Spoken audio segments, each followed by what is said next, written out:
¿Qué leyenda urbana resultó ser cierta? Había una casa embrujada en mi pueblo, que lentamente volvería locos a todos los que vivían allí durante un periodo.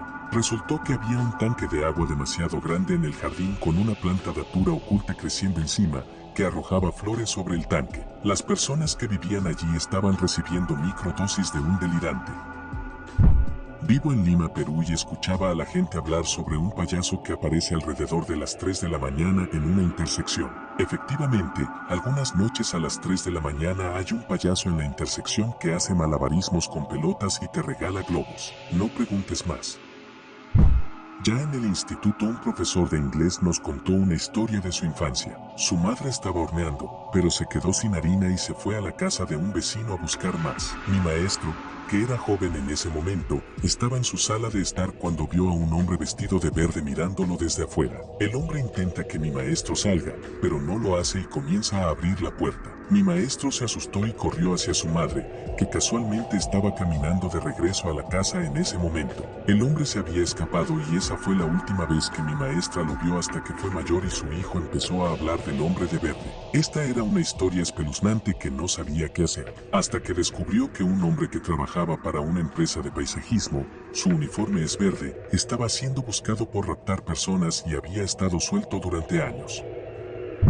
Existe un pequeño pueblo llamado Golo, tan pequeño que si parpadeas ya lo habrás atravesado. Un montón de gente rural de buen corazón, en su mayoría agricultores. Casas dispersas separadas por campos de maíz y vacas. Este pequeño pueblo tenía una maldición, el fantasma de Golo. Mientras estás en el trabajo, el fantasma entrará en tu casa y devastará tus suministros de cocina y almuerzo. Hacer un desastre enorme y dejarlo atrás. No se robaron objetos de valor ni se quitaron vidas, solo desorden y alimentos disminuidos. La leyenda se difundió rápidamente, la palabra corre rápido en un pequeño pueblo. La gente pensaba que era una historia tonta hasta que un día detuvieron a un anciano sin hogar que fue detenido cuando alguien llegó temprano a casa. Ahora nuestra ciudad está segura y nuestros sándwiches están protegidos. Nadie sabe qué pasó con el hombre que llevaba el título de El Fantasma de Golo. Algunos dicen que falleció mientras estaba bajo custodia y que todavía se pueden escuchar los gruñidos de su estómago en las tiendas del mercado local.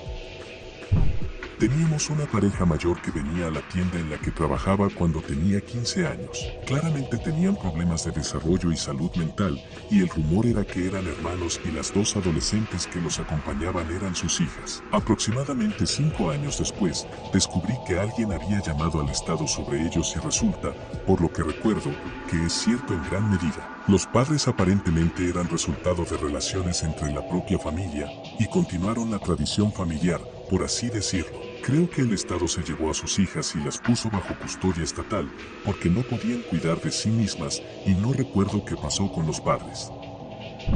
Recuerdo estar con mis primos mayores de vacaciones mientras me contaban esta historia de miedo sobre una mujer que vivía a 3 calles de distancia, que había acabado con su novio y se lo daba de comer a sus perros, etc.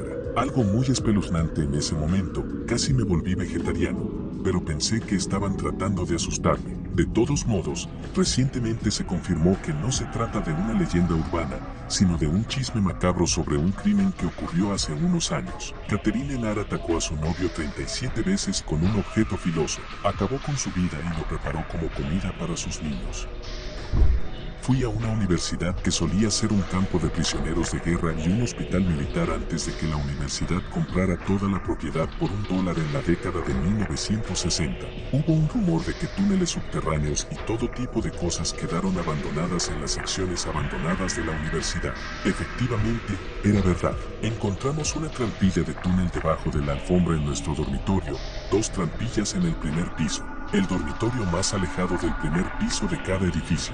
Fue literalmente como entrar en 1945. Todo estaba conservado allí abajo y los túneles eran enormes. Finalmente terminamos en un garaje subterráneo, donde había 4 jeeps estacionados, pero todos los neumáticos estaban podridos. Nos dimos cuenta de que en realidad esto estaba debajo de nuestro campo de fútbol. De todos modos, los túneles conducen a la cafetería, al edificio administrativo, a cada dormitorio y luego a una antigua sección abandonada de nuestro campus a la que no teníamos forma de entrar por la parte superior. Pronto nos dimos cuenta de que esto era era el hospital y la morgue. Cuando salimos de los túneles y caminamos por el suelo, todavía era como 1945. Todas las camas del hospital todavía estaban allí. Las cortinas quirúrgicas todavía estaban allí. Demonios, incluso las herramientas todavía estaban en sus bandejas. Fue como si de repente todo el mundo se hubiera ido y no se hubiera movido nada desde entonces. La morgue todavía tenía sus losas y a veces nos retábamos unos a otros a deslizarnos allí por un tiempo. Pero sí, era una leyenda urbana en el campus hasta que 3 de nosotros decidimos arriesgarnos a la expulsión para ver si era verdad, y si lo era. La ardilla fantasma en mi ciudad natal de Dorking, Reino Unido. Había una ardilla fantasma, llamada Albi, que solo se veía en el cementerio de la iglesia de la ciudad. Resulta que era una ardilla albina que tenía un nido en uno de los árboles del cementerio. Desafortunadamente, fue atropellada hace un par de años. Vivo cerca de un lago y había una leyenda urbana que decía que había enormes monstruos del lago cerca de la presa hidroeléctrica. La mayoría de la gente pensó que eran solo algunos cuentos de pescadores. Todos supusimos que era solo una variación de los cuentos clásicos. Resulta que los buzos se sumergieron en el agua detrás de la presa para realizar una inspección de rutina, para ver si había algún daño después de meses de fuertes inundaciones en el área. Aparentemente uno de los buzos se acercó demasiado a lo que originalmente pensó que era una gran roca cubierta de musgo, hasta que se movió e intentó agarrar el brazo del buzo. Aparentemente hay bagres de más de 100 kilos detrás de la presa, que se alimentan de los peces muertos que pasan por la parte hidroeléctrica de la presa. El agua agitada hace que sea más fácil para los bagres grandes respirar y crecer más allá de lo que se encuentra comúnmente en el área. Y la falta de pescadores, ya que toda pesca comercial está prohibida en al menos 1000 metros, significa que estos peces son realmente libres de crecer hasta alcanzar tamaños realmente enormes. En Kenia, Mombasa, había una historia sobre una mujer con cabello largo y negro y un vestido blanco que se veía en la playa por la noche, y era para evitar que la gente estuviera en la playa nadando en el océano. Resultó ser cierto. Una señora mayor caminaba dormida en la playa en camisón, incluso ella no lo sabía hasta que los lugareños encontraron el coraje de seguirla a casa. En los años 60 y 70 existía en Polonia una leyenda urbana según la cual vampiros en limusinas negras raptaban personas, preferentemente niños. Era una historia que los padres les contaban a sus hijos, quienes luego se la contaban a sus amigos, etc. Resulta que era un rumor difundido por la policía secreta polaca, que en realidad usaba autos negros para raptar personas. El objetivo era que nadie creyera a alguien si informaran que había presenciado un secuestro. Esta es una historia muy reciente y local, ya que sucedió en una escuela secundaria a la que solía asistir. Había un conserje y un conductor de autobús sustituto en nuestra escuela que a todos les encantaba. Les daba dulces a todos los niños y les mostraba las áreas de la escuela a las que se suponía que los niños no debían ir, como la sala de calderas. Incluso escuché que una vez cenó en casa de un niño. Incluso después de dejar la escuela, a veces seguía visitándola simplemente saludando a los niños. Siempre hubo algunos chistes sobre que era un enfermo, ya sabes, pero todos en la escuela lo amaban y pensaban que era un gran tipo. Recientemente fue arrestado por tener miles de fotografías y vídeos de ese estilo. Hace que las cosas sean bastante raras en retrospectiva. Yo, un niño de 7 años en una escuela en el norte de Londres, en 1974. Los niños mayores cuentan la leyenda del búnker de la Segunda Guerra Mundial enterrado bajo el campo de juego. De vez en cuando, los niños tomaban cucharas e intentaban desenterrarlo. Nunca llegué muy lejos, siempre me dijeron que llenara el agujero y devolviera las cucharas. En el 2009, arqueólogos encuentran un búnker de la Segunda Guerra Mundial debajo del patio de la escuela.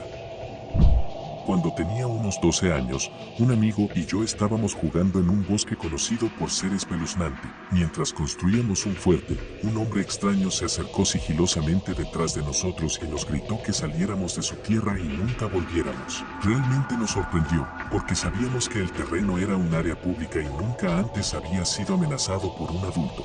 Varios años más tarde descubrimos que era un verdadero ladrón de bancos, buscado por el FBI durante años. Estábamos construyendo nuestro fuerte a unos metros de su escondite.